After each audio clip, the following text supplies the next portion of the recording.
hari ini. Lanjut. Kita bersatu di dalam doa. Bapa yang baik, Bapa yang mengasihi kami dengan kasih yang kekal, kembali kami berseru memanggil nama Tuhan pada malam hari ini. Kami mengucap syukur buat segala kasih dan kebaikan Tuhan yang telah kami nikmati di sepanjang hari ini. Terima kasih malam hari ini Tuhan mempertemukan kami kembali, walaupun secara virtual, untuk kami bisa beribadah, bersekutu bersama, menikmati hadirat Tuhan. Hanya Tuhan yang berkati setiap jaringan yang kami gunakan, agar ibadah ini dapat berjalan dengan baik. Berdoa buat teman-teman kami yang masih belum join, jika mereka dalam berbagai keadaan, dalam kesibukan, ingatkan mereka ya Tuhan, supaya mereka jangan lupa untuk bersekutu bersama dengan kami malam hari ini. Mereka yang sedang sakit, mari Tuhan jamah, Tuhan sembuhkan, Tuhan berikan kekuatan dan kesehatan kepada mereka, supaya di waktu yang akan datang, mereka dapat bersekutu bersama dengan kami. Serahkan jalannya ibadah ini di dalam tangan Tuhan, Tuhan Engkau yang di dalam nama Yesus kami berdoa, haleluya. Dan teman-teman, untuk mengawali ibadah ini, di sini kami nggak punya gitar, kami menggunakan karaoke. Kita awali dengan lagu Roh Kudus Kau hadir di sini.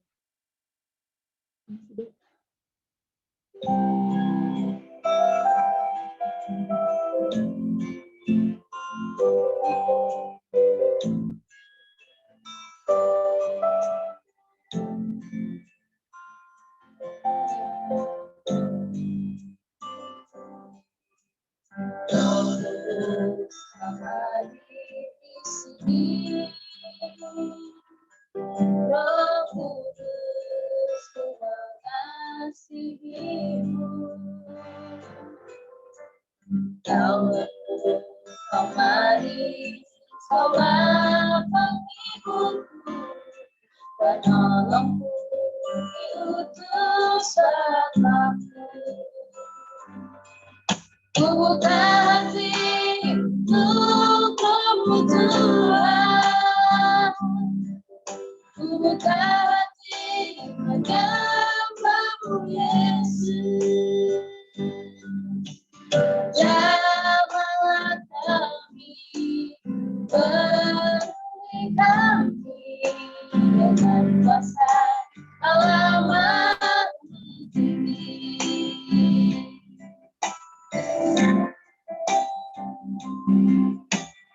Roh Kudus, Kau hadir di sini. Roh Kudus, ku mengasihimu. Lawanku, Kau manis, Kaulah penghiburku, penolongku, diutus Bapa-Ku. Ku buka hati untukmu Tuhan, ku buka hati menyembahmu Yesus. Jamahlah kami, penuhi kami dengan kuasa Allah Maha Tinggi.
dengan kuasa Allah Maha Tinggi.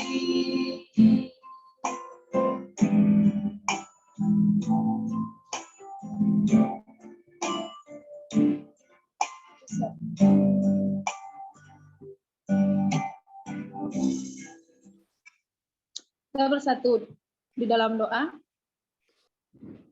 Bapak, dalam nama Tuhan Yesus, kami kembali menyerahkan jalannya ibadah ini dalam tangan Tuhan. Kami mau membuka hati kami untuk kami menyembah Tuhan pada saat ini. Kiranya Tuhan yang memberikan kami semangat yang berkobar untuk memuji dan memuliakan nama Tuhan. Kami berdoa dan mengucap syukur hanya di dalam nama Tuhan Yesus. Amin. Kita akan bersukacita memuji nama Tuhan. Kita nyanyikan pujian Sungai Sukacitamu.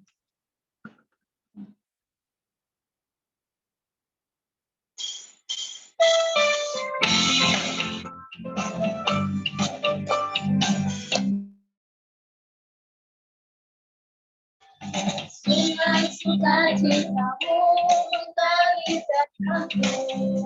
Oh yes, yes, yes, yes. Anggur sukacitamu melimpah dalamku.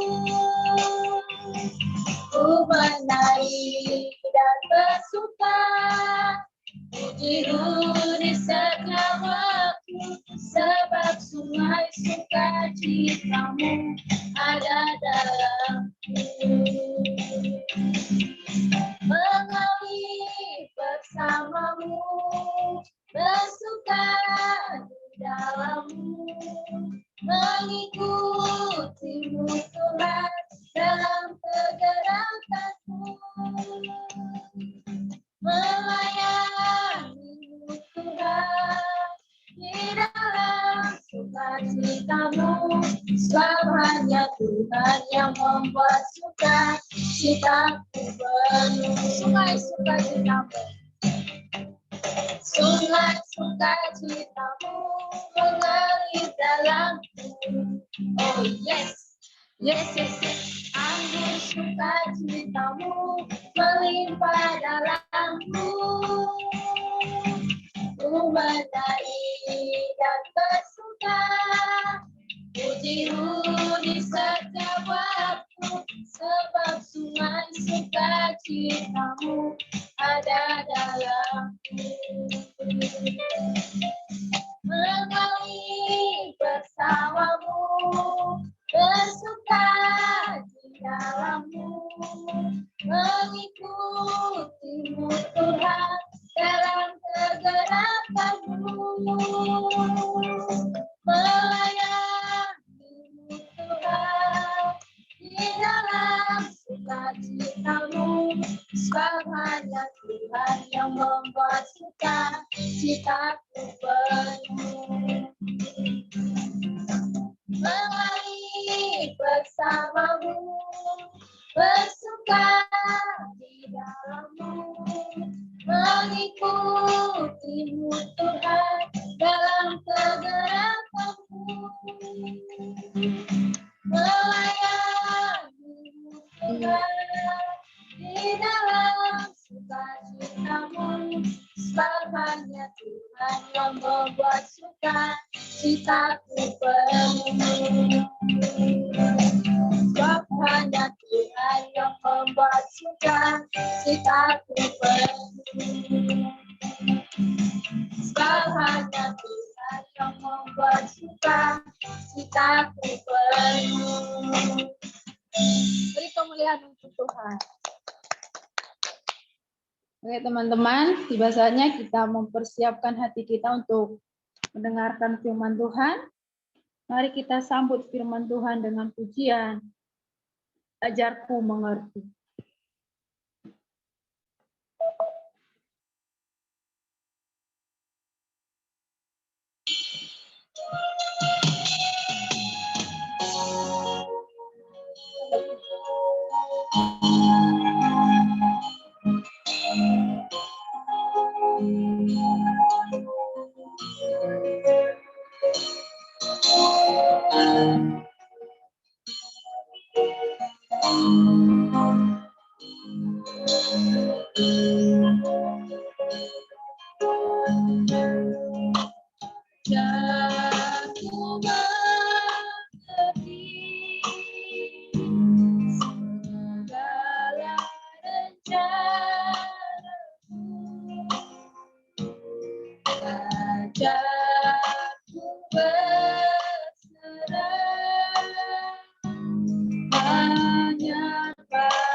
dalam terang firman-Mu. Ajarku berharap hanya padamu. Bapakku, ajar segala rancangan-Mu.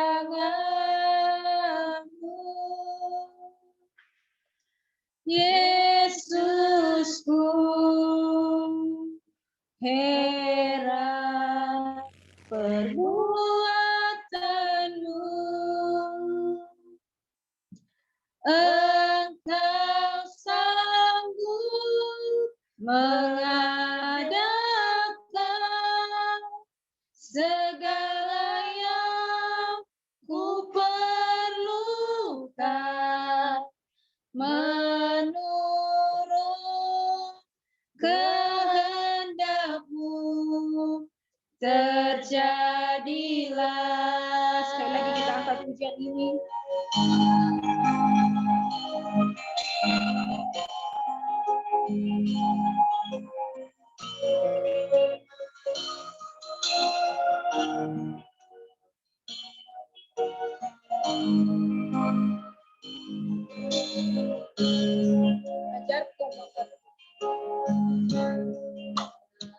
Ajarku mengerti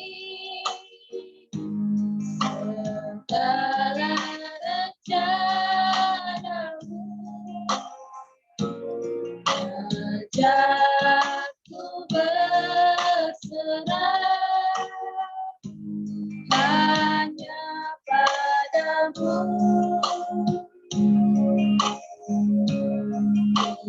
Pimpinlah jalanku dalam terang firman-Mu.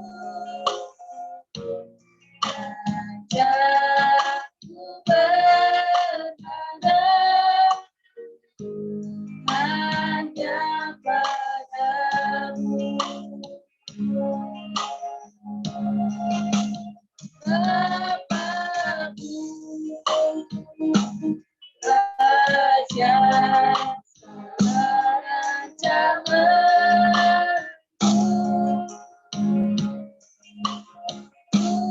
Tuhanku,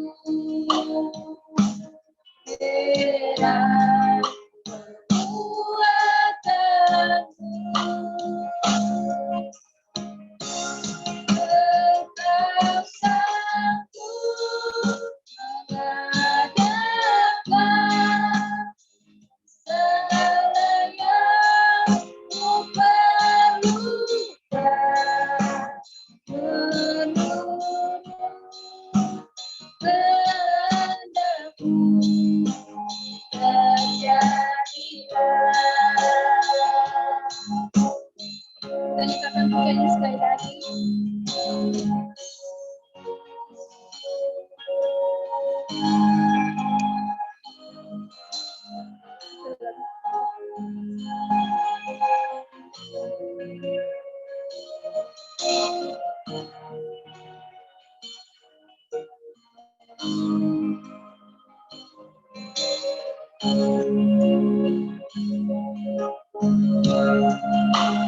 Aku mengerti segala rencana-Mu.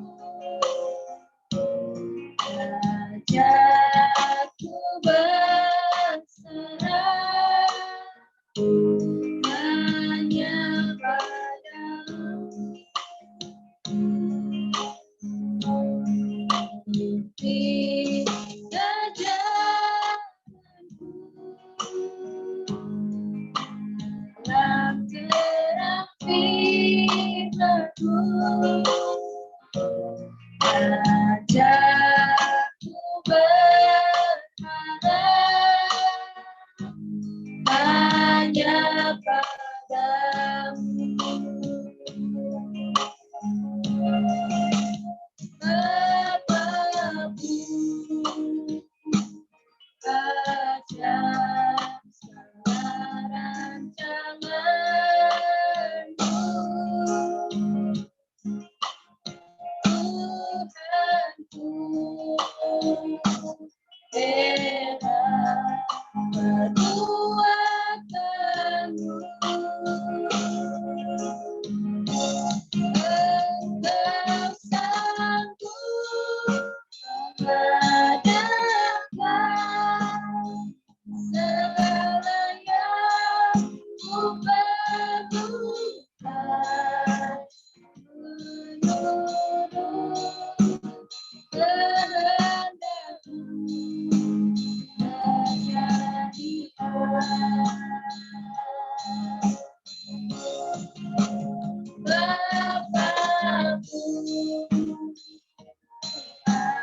Untuk selanjutnya saya serahkan kepada hambanya. Baik, mari kita bersatu di dalam doa sebelum kita mendengarkan firman Allah pada malam hari ini. Mari kita bersatu di dalam doa. Bapa di surga, kami kembali mengucap syukur buat kasih dan anugerah-Mu di dalam kehidupan kami.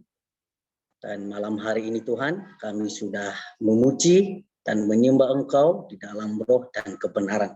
Dan terlebih-lebih kami sudah bersorak-sorai bagi Engkau Tuhan dan meninggikan Engkau pada malam hari ini. Dan Engkau berkati anak-anak-Mu yang sudah mengambil bagian dalam pelayanan pada malam hari ini. Biarlah kiranya Tuhan yang memelihara setiap kehidupan mereka, berkati apa yang menjadi pergumulan mereka ya Tuhan. Dan terlebih-lebih untuk anak-anak-Mu yang sudah hadir pada malam hari ini, biarlah Tuhan yang memberkati kami, biarlah kuasa Roh Kudus-Mu turun atas kami semuanya. Dan terlebih-lebih Tuhan, untuk firman-Mu yang disampaikan oleh hamba-Mu pada malam hari ini, biarlah firman-Mu ini Tuhan jatuh di tanah hati kami yang paling subur, dan biarlah firman-Mu ini berbuah dan berakar di dalam kehidupan kami. Dan jadikanlah kami Tuhan sebagai pelaku-pelaku firman-Mu. Hanya di dalam nama Tuhan kami Yesus Kristus, kami sudah berdoa. Haleluya. Amin. Shalom. Shalom. Hai, suara saya jelas ya? Shalom. Shalom. Baik, terima kasih buat para pengurus yang sudah mempercayakan saya pada malam hari ini untuk menyampaikan firman Tuhan di ibadah NYG atau Nias Youth Generation pada malam hari ini. Dan saya bersyukur sekali bisa bertemu dengan teman-teman semuanya dan sangat saudara dan saudari semuanya yang hadir pada malam hari ini. Dan malam hari ini, saudaraku yang terkasih di dalam nama Tuhan kita Yesus Kristus, karena kita sudah memuji dan menyembah Tuhan, dan mari kita membuka Alkitab kita pada malam hari ini. Yang membawa Alkitab boleh membuka Alkitabnya, dan yang membawa Al-HP bisa juga membuka Al-HP-nya, asalkan jangan alkohol yang dibuka ya. Ternyata Alkitab kita ini ada 4 ya.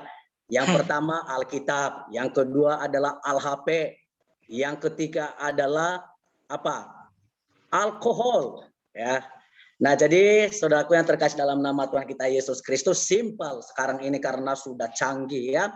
Nah, jadi bisa buka Alkitabnya di HP, ya, bisa dibawa ke kamar mandi sambil buka, ya, bisa kan? Daripada bawa Alkitab kan besar seperti ini. Nah, jadi sekarang tuh simpel sekali. Banyak cara Tuhan itu Dia kasih, tapi alat-alat teknologi itu kita harus mempergunakannya dengan baik.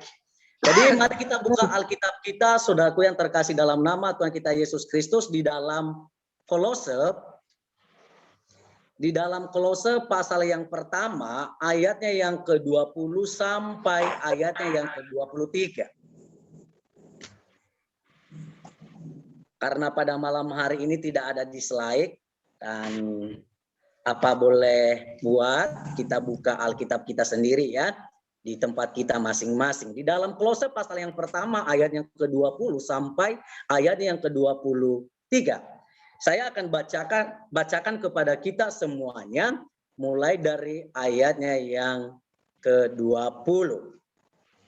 Dan oleh Dialah Ia mendamaikan segala sesuatu dengan dirinya, baik yang ada di bumi maupun yang ada di surga.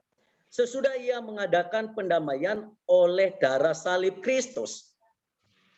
Juga kamu yang dahulu hidup jauh dari Allah dan yang memusuhinya dalam hati dan pikiran seperti yang nyata dari perbuatanmu yang jahat.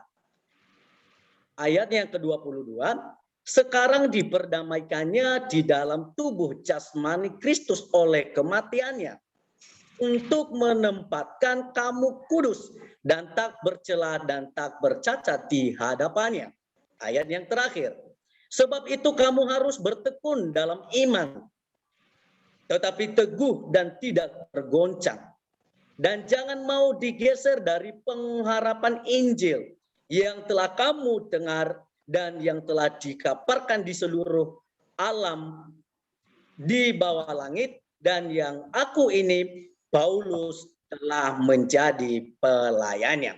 Amin untuk pembacaan firman Tuhan pada malam hari ini. Sesuai dengan nats kita pada malam hari ini, saudara yang terkasih di dalam nama Tuhan kita Yesus Kristus, saya memberikan tema atau judul khotbah saya pada malam hari ini adalah harga setetes darah.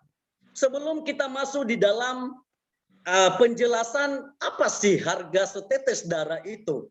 Nah, jadi saya akan menjelaskan dulu kenapa Rasul Paulus ini menuliskan kepada jemaat yang ada di Kolose. Tentunya Rasul Paulus ini bukan hanya sekedar dia menuliskan ya surat ini kepada jemaat atau kepada orang-orang yang ada di sekitar Kolose pada waktu itu. Rasul Paulus ini dia punya tujuan, dia punya maksud di sana. Kenapa dia mengirimkan atau dia menuliskan surat ini kepada jemaat yang ada di Kolose? Mungkin sebagian ya di antara jemaat di Kolose ada kehidupannya yang tidak sesuai dengan kebenaran firman Tuhan. Dan mungkin juga ada sebagian orang-orang yang memang berkenan di hadapan Tuhan. Tetapi Rasul Paulus ini, saudaraku yang terkasih di dalam nama Tuhan kita Yesus Kristus, dengan sangat luar biasanya yang sudah menjadi Rasul Tuhan Yesus Kristus yang dipakai oleh Tuhan untuk memberitakan Injil di seluruh dunia. Lalu ketika hidupnya dipakai oleh Tuhan, lalu apa yang harus dia perbuat kepada Tuhan? Lalu dia menginjil di beberapa pulau, di beberapa jemaat. Mungkin ada 7 jemaat waktu itu yang ada di Perjanjian Baru. Lalu Rasul Paulus ini dia menuliskan surat ini, surat yang dia kasih oleh Tuhan, sekalipun itu dia menderita kepada Tuhan. Kalau kita melihat judul-judul besar yang ada di dalam Kolose ini, bahwa kalau kita melihat dari LA ini ya, ada juga di sana bahwa ucapan syukur dan doa. Dan juga ada keutamaan Kristus. Dan selanjutnya ada juga pelayanan dan penderitaan Paulus. Ya, tidak enak saudara yang dikasih oleh Tuhan. Dan ada lagi di sana kepenuhan hidup dalam Kristus. Ada lagi carilah perkara yang di atas. seperti diperhadapkan dengan persoalan-persoalan yang besar kepada orang-orang yang dipilihnya. Dan ada lagi di pasal yang ketiga manusia baru, dan di pasal yang keempat itu ada yang namanya penutup dan salap. Berarti dia akan mengakhiri suratnya kepada jemaat yang ada di Kolose, saudara yang dikasih oleh Tuhan. Itulah sekilas atau singkat latar belakang yang saya sampaikan kepada kita pada malam hari ini mengenai surat Rasul Paulus kepada jemaat-jemaat yang ada di Kolose.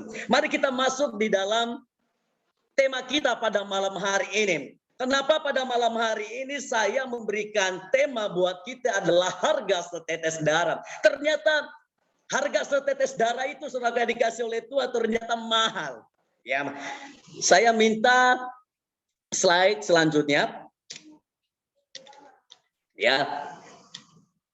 Dan sebelum saya masuk di dalam setetes darah apa yang dimaksud di dalam Alkitab, mari kita lihat dulu kenapa setetes darah ini begitu mahal bagi tubuh manusia. Mari kita melihat bersama-sama ada 3 hal yang harus saya sampaikan kepada saudara pada malam hari ini, bahwa fungsi darah bagi tubuh manusia itu memang sangat-sangat berharga. Kalau tidak ada darah di dalam tubuh kita, otomatis kita tidak hidup, saudara yang dikasih oleh Tuhan. Ya, jadi darah ini sangat-sangat mahal. Makanya teman-teman semuanya yang hadir pada malam hari ini jangan sakit-sakitan ya. Ternyata setetes darah itu atau darah itu mahal ya. Jadi makanya buat teman-teman semuanya jangan sakit-sakitan ya. Jadi lawat penyakit itu. Ya, tapi lawat penyakit itu sesuai dengan iman saudara masing-masing. Jangan samakan dengan iman saya. Iman saya dengan saudara sangat berbeda. Jadi artinya adalah kita jaga kesehatan ya. Amin. Jangan beriman, artinya beriman ini kita harus kerjakan, kita harus lakukan, berarti usaha. Jadi iman ini kayak iman konyol ya. Jadi artinya adalah segala sesuatu itu kita harus kerjakan dengan iman ya, harus ada tindakan harus ada usaha. Nah, jadi fungsi darah bagi tubuh manusia yang harus saya sampaikan kepada kita pada malam hari ini, saudara yang dikasih oleh Tuhan, coba diperhatikan ada di slide, bahwa yang pertama mengedarkan zat makanan pada seluruh tubuh. Artinya adalah segala yang ada di dalam tubuh kita itu dipenuhi dengan darah. Tentunya kalau ada pada malam hari ini yang pernah sekolah kesehatan, yang hadir, yang bergabung kepada kita, tentunya dia sangat paham ya masalah organ tubuh manusia ini. Nah, jadi kita juga ya mungkin kita hamba-hambanya juga ya. Mungkin dulunya kita waktu SMP, SMA, SMK, dulunya saya itu jurusan SMK ya. Jadi saya nggak mempelajari itu. Waktu SMP saya hanya mempelajari biologi. Nah, jadi saya pelajari bagaimana fungsi darah dan lain sebagainya. Nah, jadi saudara yang dikasih oleh Tuhan, kalau orang-orang yang sudah ini masuk ke dunia keperawatan, kesehatan, tentunya dia tahu fungsi darah bagi tubuh manusia itu sangat-sangat berharga. Ya, jadi makanya tadi saya katakan bahwa mari kita utamakan kesehatan kita, jangan pernah kita sakit-sakitan. Karena kenapa? Karena setetes darah itu mahal. Kalau kita melihat orang-orang yang ada di rumah sakit itu, saudaraku yang dikasih oleh Tuhan, ya, kalau mereka butuh donor darah, lalu kita ditawarkan, saudaraku yang dikasih oleh Tuhan. Nah, itu mahal sekali, saudaraku yang dikasih oleh Tuhan. Yang kedua adalah membunuh kuman yang masuk dalam tubuh. Ternyata fungsi darah ini sangat berarti di dalam tubuh manusia atau di dalam tubuh saudara dan saya pada malam hari ini. Yang ketiga adalah menyuplai oksigen ya dan mengembalikan karbon dioksida pada paru-paru manusia. Yang keempat, menutup luka yang dilakukan oleh kepingan darah. Nah, saudara dikasih oleh Tuhan, itu hanya sekilas fungsi darah bagi tubuh manusia yang saya harus sampaikan kepada kita, bahwa setetes darah itu sangat berharga. Kembali lagi saya ke tema kita pada malam hari ini, dan saya tidak pernah keluar dari konteks kita pada malam hari ini, dan saya tidak akan menceritakan yang lain, tetapi saya akan kembali lagi adalah ke tema saya pada malam hari ini. Setetes darah itu sangat-sangat mahal, saudara dikasih oleh Tuhan. Itulah fungsi yang keempat, darah bagi tubuh manusia. Nah, bagaimana darah yang dimaksud di dalam Alkitab? Mari kita lihat slide selanjutnya.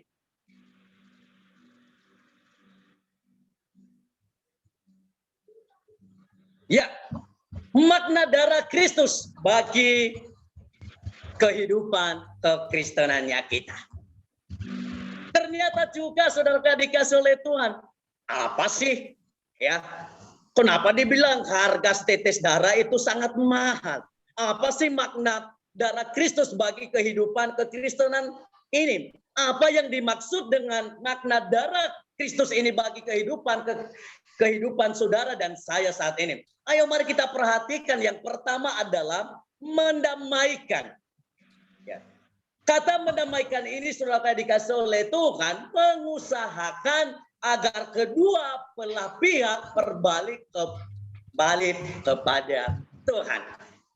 Artinya adalah sebelum ada pendamaian pihak pertama dan pihak kedua saling bermusuhan pada waktu itu.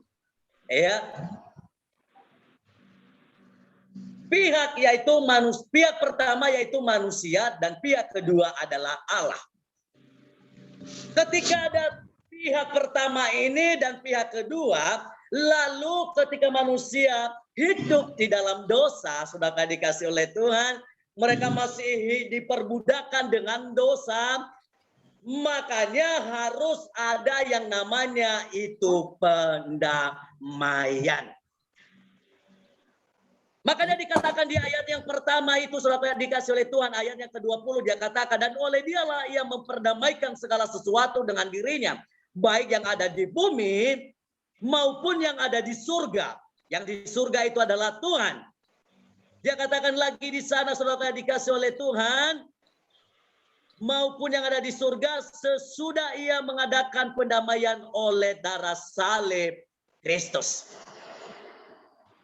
Ternyata saudara dikasih oleh Tuhan, dengan setetes darah ini yang dimaksud dengan Kristus, bahwa darahnya itu sangat-sangat berharga, sangat-sangat bermakna. Darah Kristus itu bagi kehidupan saudara dan saya saat ini. Kenapa? Karena darah Kristus itu membawa pendamaian bagi kehidupan saudara dan saya, bagi umat-umat Tuhan, bagi kehidupan orang-orang Kristiani yang ada di seluruh bumi ini. Itu makna yang pertama, bahwa dia akan mendamaikan. Dengan apa pendamaian itu? Dengan salib Kristus. Ada apa dengan salib Kristus? Ya, tanpa ada pencurahan darah Yesus bagi umat manusia. Bayangkan saudaraku yang dikasih oleh Tuhan, hidup kita ini seperti apa. Tapi bagi orang-orang yang belum paham dan belum mengerti apa yang dimaksud dengan darah Yesus itu, bahwa itu sangat berharga bagi saudara dan saya, tentu mereka tidak berkenan di hadapan Tuhan. Tetapi pada malam hari ini, yang sudah paham dan yang sudah mengerti apa yang dimaksud dengan setetes darah itu, yang dimaksud Tuhan kita Yesus Kristus, yang dimaksud firman Allah pada malam hari ini, tentunya kita berkenan di hadapan Tuhan. Ketika ada apa? Pendamaian di pihak yang kedua. Pihak pertama adalah kita. Pihak yang kedua adalah Tuhan. Artinya harus ada jembatan. Yang menyebabkan kita ini belum damai kepada Tuhan, harus timbulnya permusuhan dengan Tuhan, yaitu dosa. Saudara yang dikasih oleh Tuhan, bahwa dengan salib Kristus, dia menebus manusia dari dosa. Saudara, bukan menebus dosa manusia loh ya. Ingat ya kata ini.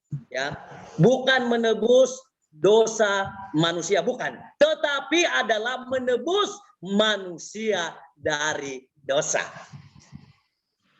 Ya. Itulah makna darah Kristus itu, bagi kedua atau kehidupan manusia. Terakhir,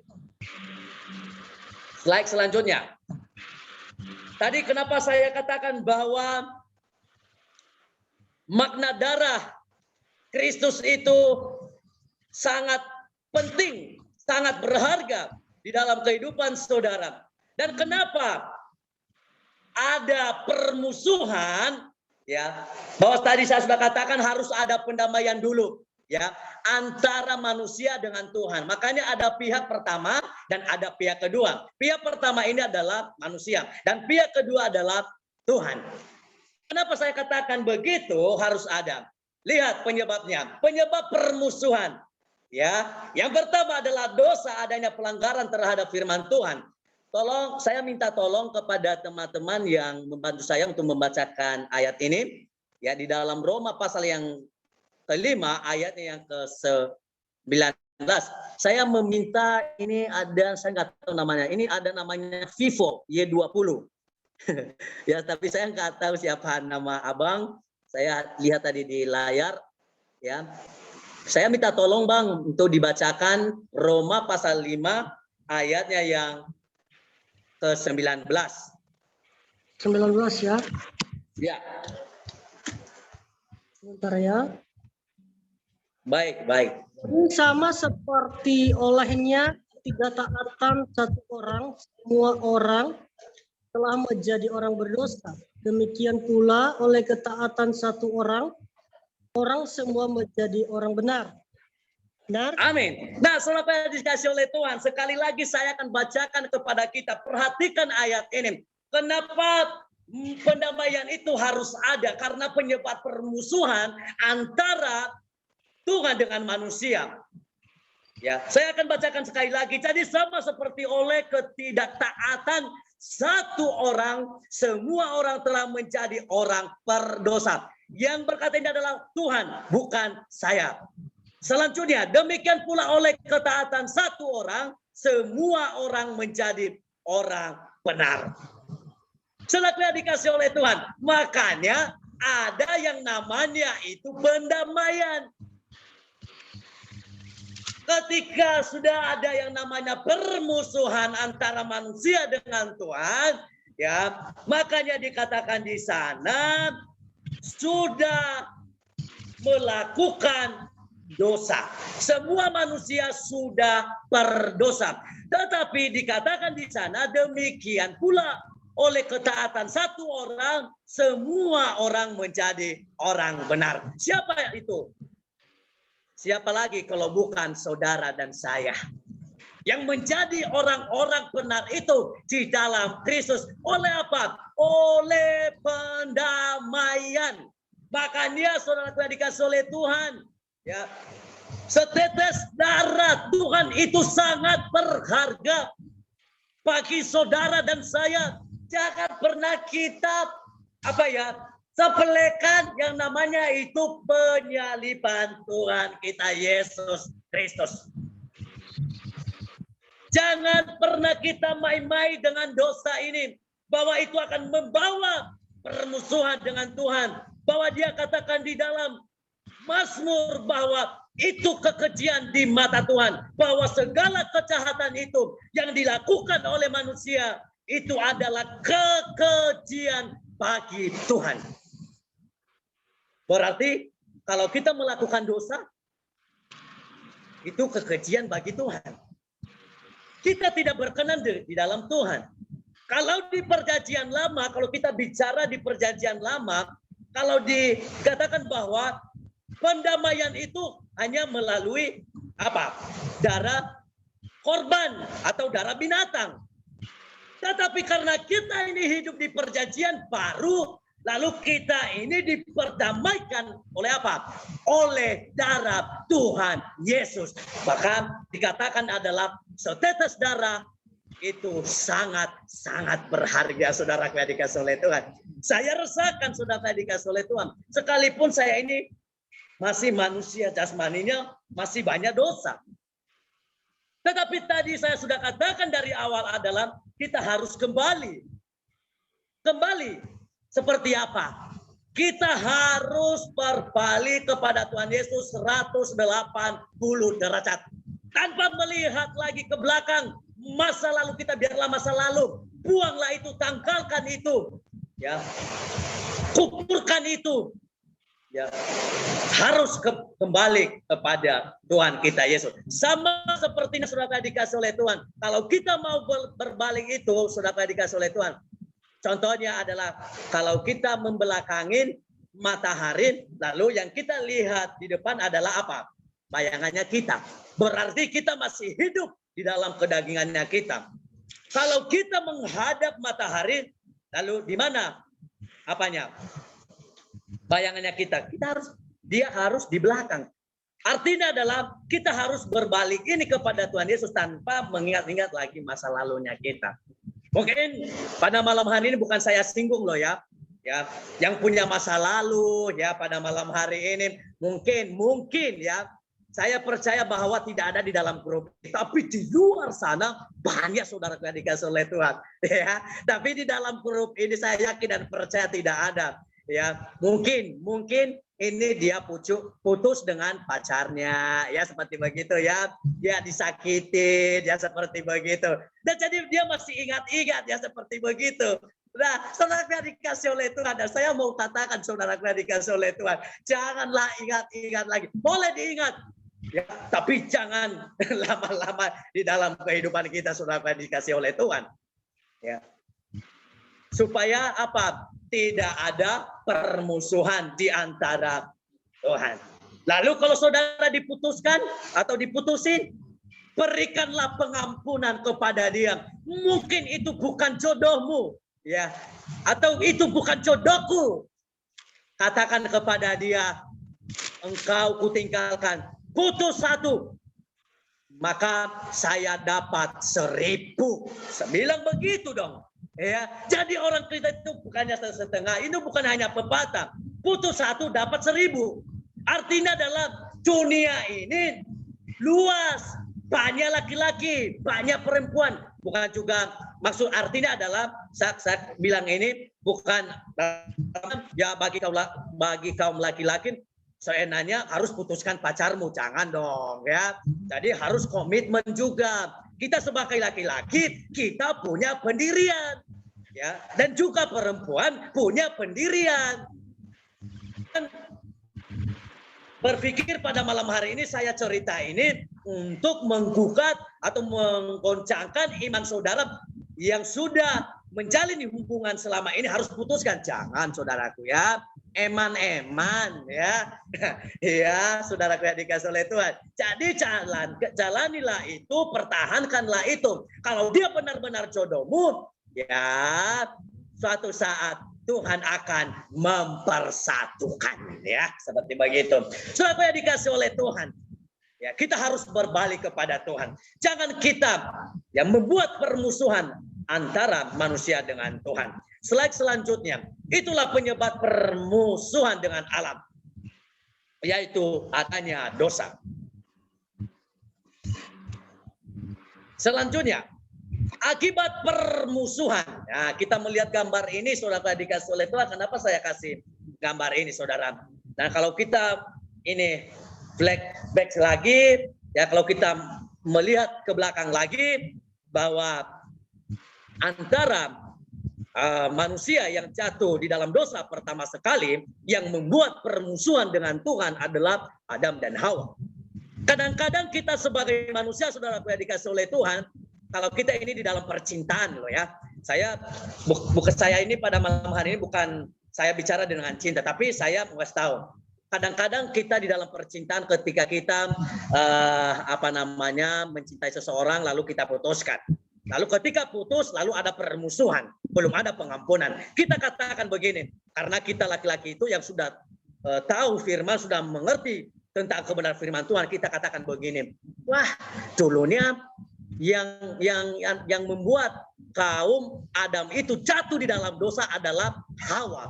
Saya mau katakan bagi kaum laki-laki, jangan pernah sekali-sekali bilang kepada perempuan bahwa engkaulah yang menjatuhkan manusia itu di dalam dosa. Kalau kita melihat lagi konteksnya di dalam perjanjian lama, ya waktu itu perempuan mengambil buah Bukan buah yang lain loh ya. Ini buah yang dilarang oleh Tuhan, yaitu buah pengetahuan. Ya, jangan berpikir yang lain. Ya, ini Bang Moli ini senyum-senyum ini. Ya, jangan-jangan Bang Adrianus ada buah yang lain yang harus diceritakan, yaitu buah mangga, buah apel, buah-buahan lah. Ya, bukan, tapi saya mau katakan saudara dikasih oleh Tuhan, yaitu itu ada yang chat itu buah hati Bang. Dia bilang begitu, bukan, tapi buah pengetahuan ya. Jangan salah paham saudaraku. Aduh, mampu saya ya. Saudara dikasih oleh Tuhan ya, tapi buah pengetahuan akibat permusuhan antara manusia dengan Tuhan. Makanya malam hari ini saya berikan tema, yaitu bahwa setetes darah itu sangat berharga. Akibat permusuhan dengan manusia dan Tuhan adalah yang pertama, menjadi Allah yang jauh. Karena kenapa? Akibat dosa. Bukan artinya adalah transenden, bukan Allah yang dekat atau imanen. Ya. Pada waktu itu saudara dikasih oleh Tuhan di perjanjian lama, ya, ketika Adam dan Hawa jatuh di dalam dosa, yang mencari Hawa dan Adam siapa saudara? Itu zamannya perjanjian lama. Yang mencari itu Tuhan. Ya, dia bilang apa? Hai Adam, kamu di mana? Nah, si Adam dan Hawa ini malu. Mereka baru tahu mereka itu telanjang, baru membuka mata mereka karena mereka sudah jatuh di dalam dosa.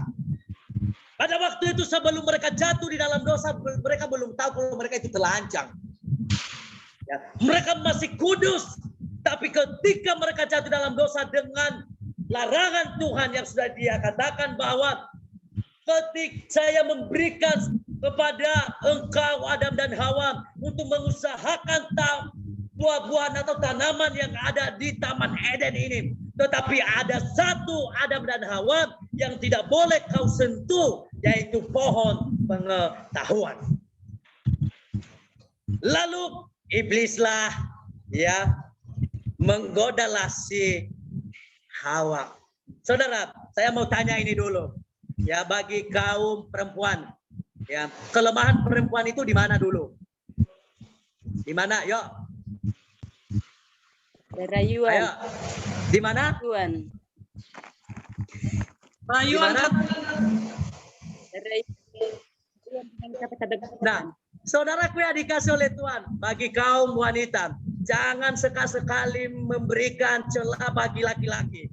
Ya, kalau kita melihat pada waktu di perjanjian lama, ketika iblis si ular yang cerdik itu, ya, menggodai perempuan. Kelemahannya di mana saudaraku? Di mana? Telinga. Pendengaran. Ya, jangan macam-macam. Jangan nanti laki-laki bilang kepada wanita, I love you, I like you. Nah, lalu ceweknya, waduh gimana gitu ya? Wah, hatinya sudah berdebar-debar, dudak gitu ya. Dudak gitu, hatinya sudah. Wah, ya saya nggak mau ungkapkan ya.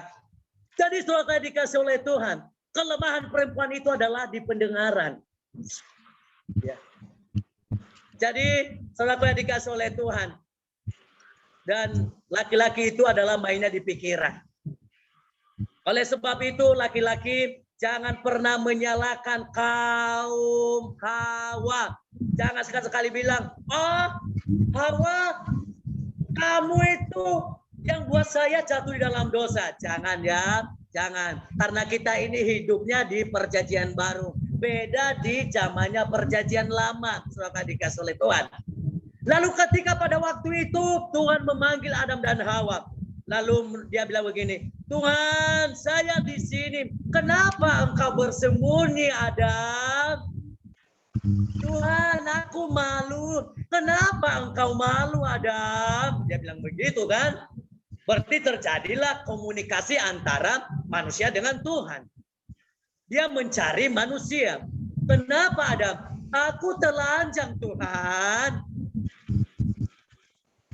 Dan kalau kita melihat lagi, apakah pada waktu itu kalau saudara bertanya kepada saya, Bang Adri, apakah pada waktu itu ketika si ular yang cerdik ini ya menggodai manusia, apakah Tuhan tidak tahu? Tahu, saudara. Tahu. Tapi dia menginjikkan manusia itu ya diuji imannya, sejauh mana imannya kepada Tuhan. Tuhan pada waktu itu ada. Dan kalau kita melihat lagi ya, kisah Ayub yang hidupnya saleh, yang hidupnya kudus. Ya, si iblis ini selama dikasih oleh Tuhan, dia ngobrol kepada Tuhan. Ya, tuh dia berkomunikasi dengan Tuhan, dia datangin Tuhan. Lalu apakah Tuhan tidak ada pada waktu itu? Ada. Ya. Tadi selama dikasih oleh Tuhan, Tuhan izinkan itu terjadi di dalam kehidupan kita. Ya, sejauh manakah iman kita ini kepada Tuhan? Berarti kalau di perjanjian lama, berarti Tuhan yang mencari manusia. Tetapi kembali lagi di perjanjian baru selama dikasih oleh Tuhan, yang mencari Tuhan itu siapa? Tuhan atau manusia?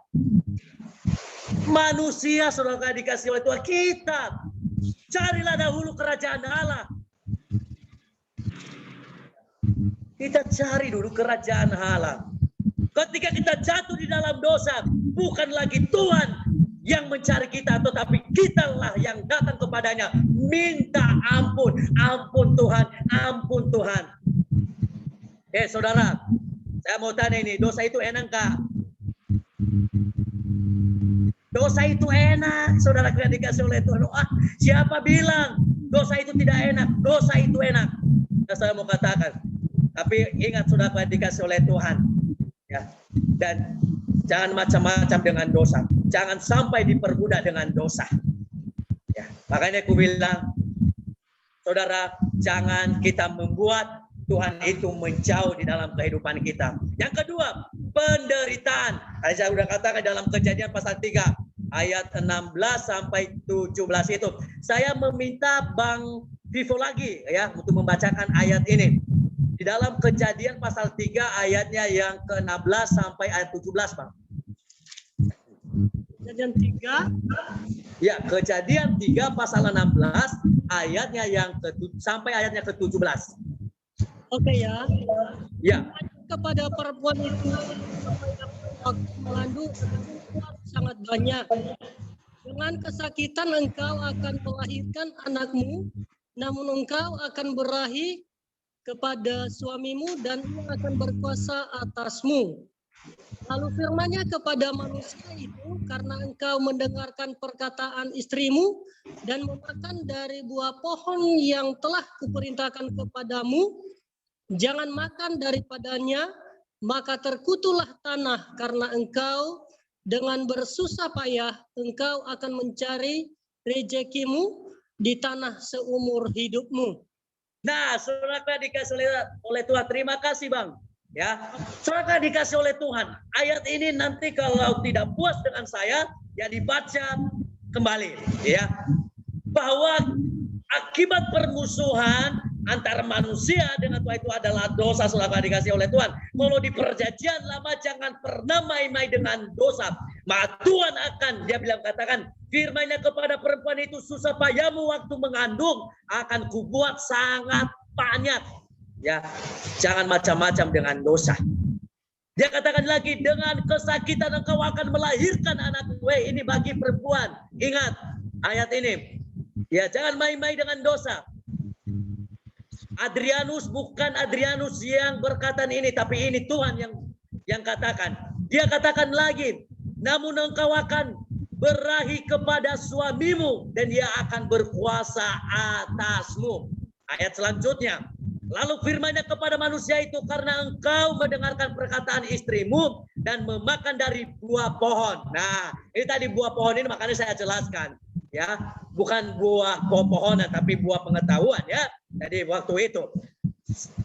Selanjutnya, yang telah kuperintahkan kepadamu jangan makan daripadanya, maka terkutuklah tanah karena engkau bersusah payah engkau akan mencari rezekimu dari tanah seumur hidupmu. Saudara dikasih oleh Tuhan. Yang kedua tadi, akibat permusuhan dengan Tuhan menjadi Allah yang jauh, bukan Allah yang dekat. Yang kedua adalah penderitaan. Hati-hati saudara dikasih oleh Tuhan. Tapi kalau kita di perjanjian lama, kalau penderitaan itu diperhadapkan dengan kita diuji dengan Tuhan, ya kita harus ini melangkah. Kita harus bisa menghadapi itu ketika Tuhan memperhadapkan kepada saudara dan saya penderitaan apapun, masalah apapun. Selanjutnya, yang ketiga, akibat permusuhan antara manusia dengan Tuhan adalah yang ketiga, kehilangan kemuliaan Allah atau kehormatan, martabat, harga diri, jati diri. Ya, di dalam Roma pasal 3. Saya minta lagi Bang, ya malam ini harus kita bongkar semuanya ya, supaya kita mengerti ya maksud Tuhan itu di dalam kehidupan kita, bahwa setetes darah itu sangat berharga. Di dalam Roma pasal 3 ayat yang ke-23.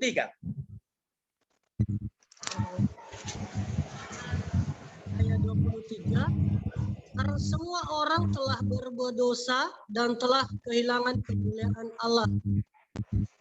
Benar? Amin. Nah, saudara dikasih oleh Tuhan, kenapa saya katakan pada malam hari ini adalah kehilangan kemuliaan Allah itu, kehormatan Allah itu, martabat Allah itu, harga diri Allah itu, jati diri Allah itu. Seperti yang ada di dalam Roma pasal 3 ayat yang ke-23 ini dia katakan, karena semua orang telah berbuat dosa dan telah kehilangan kemuliaan Allah. Siapa di antara saudara yang tidak pernah berbuat dosa? Ya, bahkan jelas-jelas dikatakan di dalam firman Tuhan ini bahwa kehilangan kemuliaan Allah itu karena manusia sudah jatuh di dalam dosa. Kita semua umat-umat Tuhan ya, sehingga kemuliaan Allah itu, kehormatan Allah itu, martabat Allah itu, dan harga diri Allah itu, jati diri Allah itu, karena kita sudah jatuh di dalam dosa. Slide selanjutnya.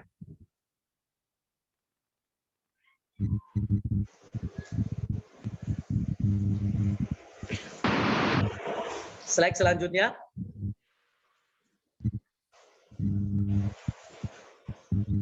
Ya, saudara dikasih oleh Tuhan. Mari kita melihat. Ya, harga setetes darah itu sangat berharga bagi saudara dan saya. Kita melihat bahwa jalan pendamaian. Yang pertama, kalau kita melihat, tadi saya sudah menjelaskan dari awal bahwa kalau kita melihat tradisi di perjanjian lama, bahwa tradisi manusia pada waktu itu di perjanjian lama, pendamaian antar manusia diperoleh dengan apa? Mencurahkan darah binatang. Pada waktu itu pendamaian di dalam perjanjian lama. Tapi pendamaian antar manusia yang dimaksud dengan Tuhan di dalam perjanjian baru adalah dengan Allah hanya dengan darah Yesus. Mengapa? Karena darah yang tidak ternoda oleh dosa. Bisa dikatakan adalah darah yang suci. Itu jalan pendamaian bagi manusia, saudara dikasih oleh Tuhan. Slide selanjutnya, yang kedua. Itu tadi yang pertama. Yang kedua, itu tadi baru jalan pendamaian, saudara dikasih oleh Tuhan. Yang kedua, ya, menempatkan atau posisi. Kita melihat saudara yang dikasih oleh Tuhan yang pertama, manusia lama, atau bisa dikatakan adalah agoraso atau pasar dosa. Ya. Ciri-cirinya adalah yang pertama, hidup menurut keinginan daging. Saya minta tolong lagi Bang. Ya, di Galatia pasal yang kelima ayat yang ke-19 sampai ayatnya yang ke-21.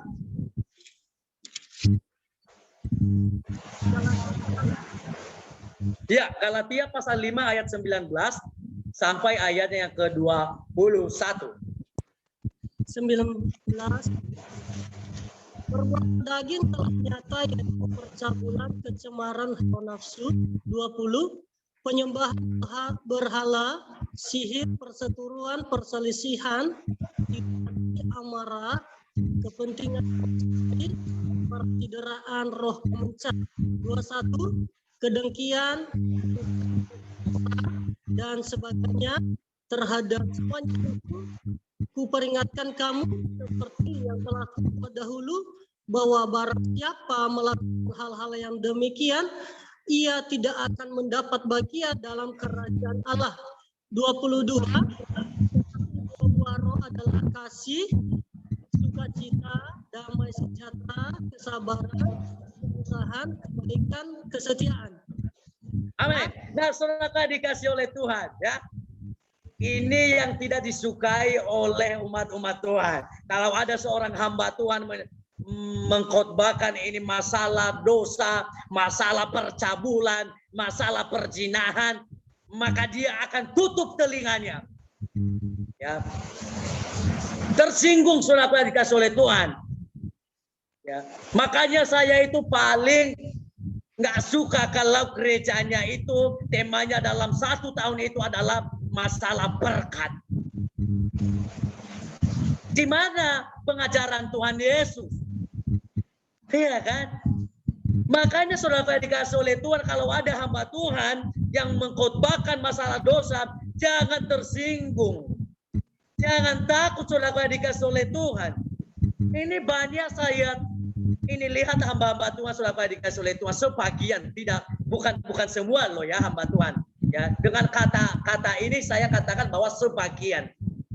Ya, banyak hamba-hamba Tuhan dalam gerejanya untuk membuat hati jemaatnya senang, hanya masalah mengkhotbahkan berkat. Kalau jemaatnya tidak dijawab oleh Tuhan apa yang menjadi pergumulan, jemaatnya hati-hati saudara dikasih oleh Tuhan.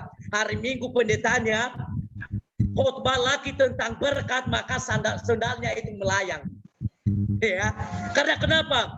Wah, Bapak Pendeta khotbahnya tentang berkat. Tapi saya berdoa setiap hari tapi tidak dijawab-jawab oleh Tuhan. Nah, hati-hati juga saudara dikasih oleh Tuhan. Ya, ini juga menjadi masalah. Jadi inilah gambaran manusia lamanya kita, atau bisa dikatakan kuraso atau pasar dosa. Yang pertama tadi adalah hidup menurut keinginan dan daging. Seperti yang dikatakan di dalam ayat yang ke-19 tadi adalah perbuatan daging telah nyata, yaitu percabulan, kecemaran, hawa nafsu, penyembahan berhala, sihir, perseteruan, perselisihan, iri hati, amarah, kepentingan diri sendiri, percideraan, roh pemecah. Hati-hati saudara dikasih oleh Tuhan. Jangan sampai dosa itu yang memperbudakan saudara dan saya. Ya, ayo mari kita berbalik lagi kepada Tuhan. Makanya yang kedua pada malam hari ini, menempatkan diri kita atau posisi kita ini ada di mana. Ya.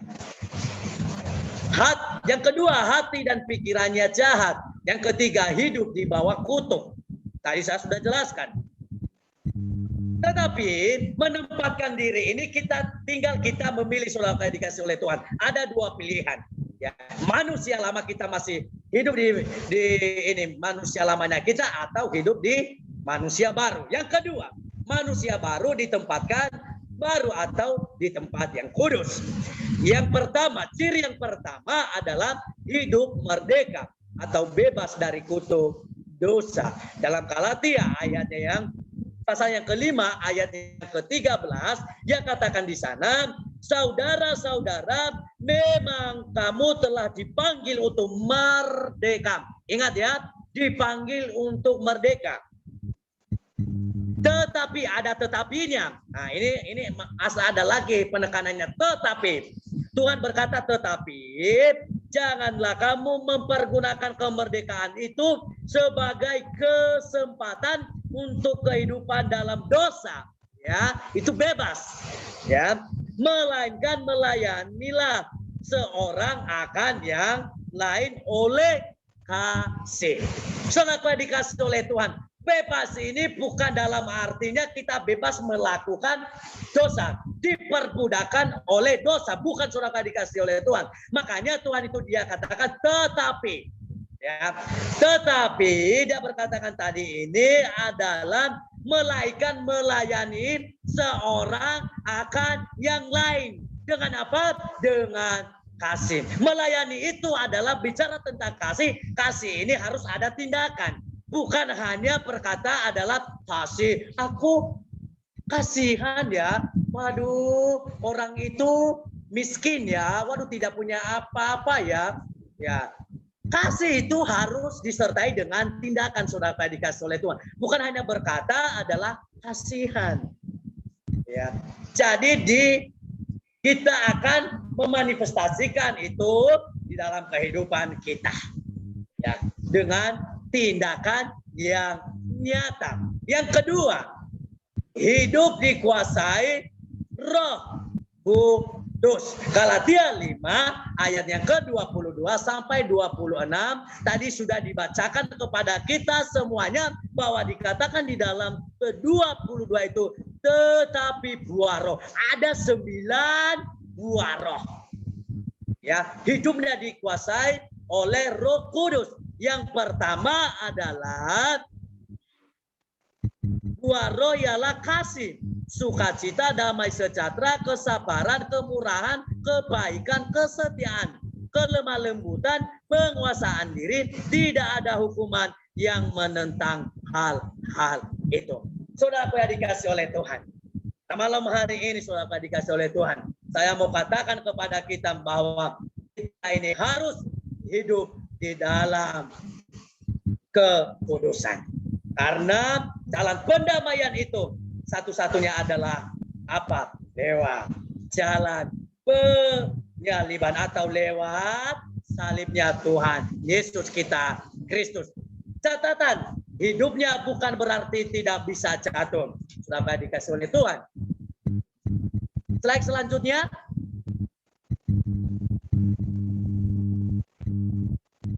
Mohon maaf buat saudara-saudara semuanya kalau berisik di sini lagi hujan deras ya, kalau dari sini ya berisik semuanya karena di sini hujan ya. Karena saya di sebelah jendela terus hujannya kedengaran. Nah, jadi dari sini berisik ya. Mohon maaf dimaklumi. Ini yang terakhir ini ya, yang terakhir. Ini yang ketiga saudara dikasih oleh Tuhan. Harga setetes darah. Darah itu sangat berharga buat kita. Yang ketiga adalah menjadikan atau mengadopsi. Ada 2 gambar saudara yang dikasih oleh Tuhan yang saya kasih kepada kita pada malam hari ini. Ya, saya mau kasih tahu dulu bahwa menjadikan itu atau mengadopsi itu adalah artinya adalah mengambil, ya, mengangkat. Artinya adalah mengangkat anak orang, ya. Mengangkat anak orang menjadi anaknya ya, yang sah, yang harus dia jadikan anaknya sendiri. Sama seperti Tuhan Yesus pada waktu itu. Ya makanya dia katakan adalah anak atau ahli waris. Ternyata anak-anak itu sangat berharga di mata Tuhan, sudah dikatakan oleh Tuhan.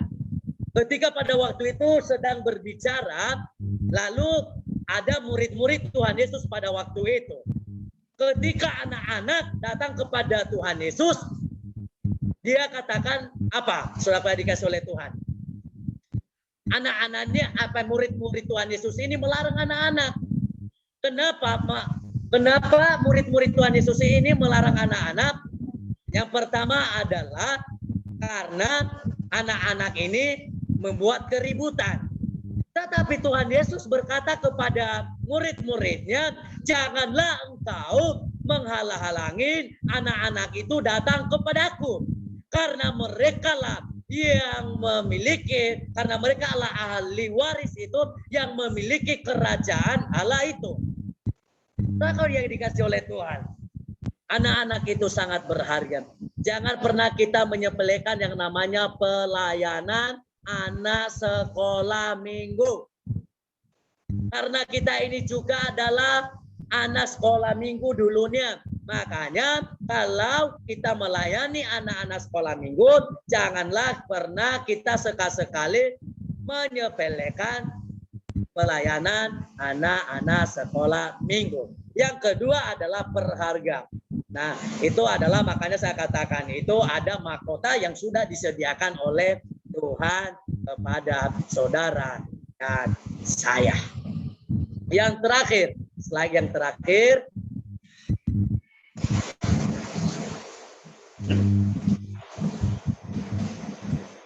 Slide yang terakhir. Ya, ini kesimpulan saudara dikasih oleh Tuhan. Wah, ya kalau kesimpulan ini itu selesai ya. Kesimpulan, Yesus Kristus adalah Allah yang telah menjadi berinkarnasi atau manusia rela mengorbankan dirinya di atas kayu salib, mencurahkan dan meneteskan darahnya demi membayar atau menebus hidup kita dari dosa. Saudaraku yang terkasih di dalam nama Tuhan kita Yesus. Makanya pada malam hari ini saya memberikan tema buat kita semuanya adalah bahwa setetes darah itu sangat-sangat berharga buat kita semuanya. Amin. Untuk kebenaran firman Tuhan, saya tidak panjang lebar untuk menyampaikan firman Tuhan kepada kita pada malam hari ini. Selama dikasih oleh Tuhan, kalau nanti kurang puas, bisa ngechat saya pribadi. Dan sebelum saya menutup doa firman Tuhan pada malam hari ini, dan saya mohon maaf nanti saya selesai doa penutup ini, saya tadi sudah minta izin kepada Pak Ketua NYG, ya saya izin live dulu karena ini sudah ada acara di tempat saya, ya karena mereka merayakan hari jadinya saya malam hari ini.